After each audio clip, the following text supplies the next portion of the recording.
ಖಾತೆ ವಿಚಾರವಾಗಿ ಸಚಿವರು ಗುದ್ದಾಡ್ತಾ ಇದ್ರೆ ಇತ್ತ ರಾಜ್ಯಸಭಾ ಟಿಕೆಟ್ಗಾಗಿ ಕೂಡ ಒಂದಷ್ಟು ಮನಸ್ತಾಪಗಳು ಕೂಡ ಮುಂದಾಗ್ತಾ ಇದೆ. ಅದರಲ್ಲಿ ದೇವೇಗೌಡರಿಗೂ ಕೂಡ ಕೈತಪ್ಪಿ ಹೋಗಿದೆ ಮೈತ್ರಿಕೂಟದ ರಾಜ್ಯಸಭಾ ಟಿಕೆಟ್. ಹಾಗಾಗಿ ಈ ಮೈತ್ರಿಯಲ್ಲಿ ಮತ್ತೆ ಮುನ್ನೆಲೆಗೆ ಬಂದಂತಹ ಅಸಮಾಧಾನದ ಮಾತುಗಳು ಕೇಳಿ ಬರ್ತಾ ಇದೆ. ದೇವೇಗೌಡರಿಗೆ ಕೈತಪ್ಪಿದ ಮೈತ್ರಿಕೂಟದ ರಾಜ್ಯಸಭಾ ಟಿಕೆಟ್, ಮೈತ್ರಿಯಲ್ಲಿ ಮತ್ತೆ ಮುನ್ನೆಲೆಗೆ ಬಂದ ಅಸಮಾಧಾನ. ಹೈಕಮಾಂಡ್ ನಾಯಕರ ಮೇಲೆ ವಿಶ್ವಾಸ ಇಟ್ಟಿದ್ದ ಎಚ್ಡಿಕೆ,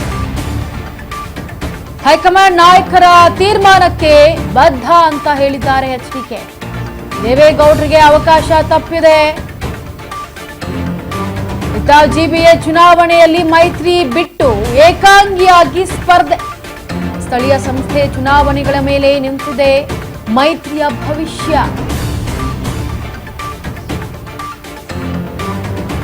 ವಿಧಾನಸಭೆ ಚುನಾವಣೆಯಲ್ಲೂ ಕೂಡ ಏಕಾಂಗಿ ಸ್ಪರ್ಧೆ ಮಾಡುವಂತಹ ಸಾಧ್ಯತೆ ಇದೆ.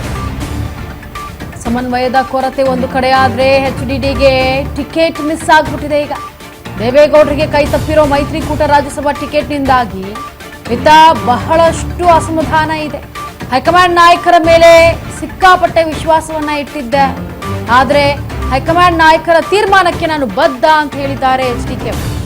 ದೇವೇಗೌಡರಿಗೆ ಅವಕಾಶ ತಪ್ಪಿಸಿ ಈಗ ಪ್ರೊಫೆಸರ್ ನಾಗರಾಜ್ಗೆ ಟಿಕೆಟ್ ಅನ್ನ ಕೊಡಲಾಗಿದೆ, ರಾಜ್ಯಸಭಾ ಟಿಕೆಟ್ ಅನ್ನ. ಜಿಬಿಎ ಚುನಾವಣೆಯಲ್ಲಿ ಮೈತ್ರಿಯನ್ನ ಬಿಟ್ಟು ಏಕಾಂಗಿಯಾಗಿ ಸ್ಪರ್ಧೆಯನ್ನ ಮಾಡಬೇಕಾಗತ್ತೆ. ಸ್ಥಳೀಯ ಸಂಸ್ಥೆ ಚುನಾವಣೆಗಳ ಮೇಲೆ ನಿಂತಿದೆ ಮೈತ್ರಿ ಭವಿಷ್ಯ. ಹಾಗಾಗಿ ಜಿಬಿಎ ಮತ್ತೆ ಜಿಲ್ಲಾ ಪಂಚಾಯತ್ ಆಗಿರ್ಬೋದು, ತಾಲೂಕು ಪಂಚಾಯತ್ ಚುನಾವಣೆಗಳಲ್ಲಿ ಹೆಚ್ಚಿನ ಸ್ಥಾನ ಗೆದ್ರೆ ವಿಧಾನಸಭೆ ಚುನಾವಣೆಯಲ್ಲೂ ಕೂಡ ಏಕಾಂಗಿ ಸ್ಪರ್ಧೆಯನ್ನ ಮಾಡುವಂತಹ ಸಾಧ್ಯತೆ ಇದೆ.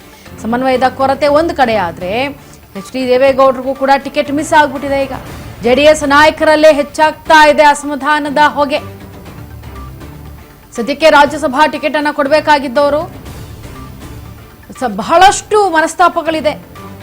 ರಾಜ್ಯಸಭಾ ಟಿಕೆಟ್ ಬಂದಿಲ್ಲ ಅಂತೆ, ಅಂದ್ರೆ ನಮಗೆ ಕೊಡಬಹುದಾಗಿತ್ತು ಅಂತ ಒಂದ್ ಕಡೆ ದೇವೇಗೌಡರು, ಮತ್ತೊಂದು ಕಡೆ ಸುಮಲತಾ ಅವರು ಹೀಗೆ ತಮ್ಮ ಅಸಮಾಧಾನವನ್ನ ಹೊರಹಾಕಿದ್ದಾರೆ. ಆದ್ರೆ ಪ್ರೊಫೆಸರ್ ನಾಗರಾಜುಗೆ ರಾಜ್ಯಸಭಾ ಟಿಕೆಟ್ ಏನೋ ಸಿಕ್ಕಾಯ್ತು, ಸದ್ಯ ನಮಗ್ ಸಿಕ್ಕಿಲ್ವಲ್ಲ ಅಂತೇಳಿ ಬೇಸರವನ್ನ ಹೊರ ಹಾಕ್ತಾ ಇದ್ದಾರೆ.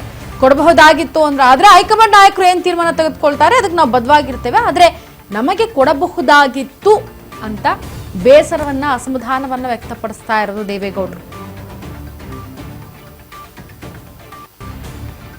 ಇದ್ರ ಬಗ್ಗೆ ಹೆಚ್ಚಿನ ಮಾಹಿತಿಯನ್ನ ಕೊಡೋದಕ್ಕೆ ನಮ್ಮ ಪ್ರತಿನಿಧಿ ಬಸವರಾಜ್ ದೂರವಾಣಿ ಸಂಪರ್ಕದಲ್ಲಿ. ಬಸವರಾಜ್, ಈಗ ಹೈಕಮಾಂಡ್ ನಾಯಕರ ಮೇಲೆ ನಾವು ವಿಶ್ವಾಸ ಇಟ್ಟಿದೀವಿ, ಅವ್ರು ಹೇಗೆ ಹೇಳ್ತಾರೋ ಅದಕ್ಕೆ ನಾವು ಬದ್ಧ ಅಂತ ಹೇಳಿ ದೇವೇಗೌಡರು ಮಾತನಾಡಿದ್ದಾರೆ. ಈಗ ಯಾರ್ಯಾರಿಗೆ ರಾಜ್ಯಸಭಾ ಟಿಕೆಟ್ ಬೇರೆ ಯಾರ್ಯಾರಲ್ಲಿ ಮನಸ್ತಾಪ ಇದೆ ಅಂತ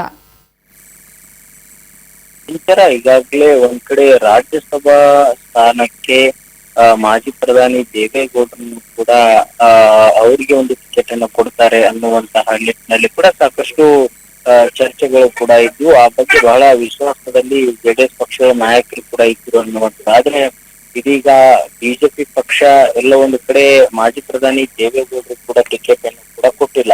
ಈ ಒಂದು ನಿಟ್ಟಿನಲ್ಲಿ ಎಲ್ಲೋ ಒಂದು ಕಡೆ ಜೆಡಿಎಸ್ ಪಕ್ಷದ ನಾಯಕರು ಕೂಡ ಬಿಜೆಪಿ ನಾಯಕರ ಒಂದು ನಡೆಗೆ ಆ ಒಂದು ಅಸಮಾಧಾನ ಕೂಡ ತೋರಿದ್ದಾರೆ ಅನ್ನುವಂಥದ್ದು ಕೂಡ ಬಹಳಷ್ಟು ದೊಡ್ಡ ಮಟ್ಟಿಗೆ ಕೂಡ ಚರ್ಚೆ ಆಗ್ತಾ ಇದೆ.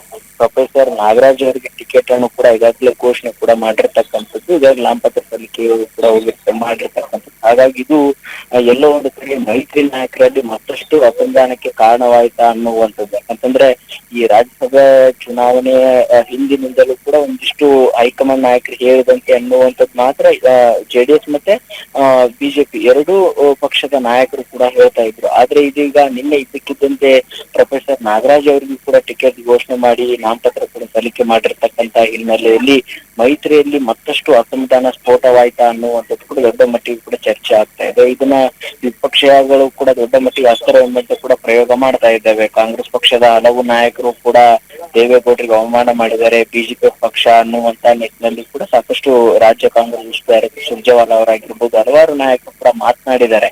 ಹಾಗಾಗಿ ಎಲ್ಲ ಒಂದು ಕಡೆ ಮೈತ್ರಿಯಲ್ಲಿ ಈಗ ಒಡಕು ಉಂಟಾಯ್ತಾ ಅನ್ನುವಂಥದ್ದು ಕೂಡ ಈಗ ಅವರ ಪಕ್ಷದ ನಾಯಕರುಗಳಲ್ಲಿ ಕೂಡ ಪರಸ್ಪರ ಚರ್ಚೆ ಕೂಡ ಆಗ್ತಾ ಇದೆ. ಅದರ ಜೊತೆಗೆ ಈಗ ಜಿಬಿಎ ಚುನಾವಣೆ ಬರ್ತಾ ಇದೆ, ಇದರಲ್ಲಿ ಕೂಡ ಪ್ರತ್ಯೇಕವಾಗಿ ಇದೇ ರೀತಿಯಾಗಿ ಅಸಮಾಧಾನ ತಲೆದೂರುತ್ತಾ ಮೈತ್ರಿ ಪಕ್ಷಗಳಲ್ಲಿ ಅನ್ನುವಂಥದ್ದು ಕೂಡ ಈಗ ಚರ್ಚೆ ಕೂಡ ಆಗ್ತಾ ಇದೆ.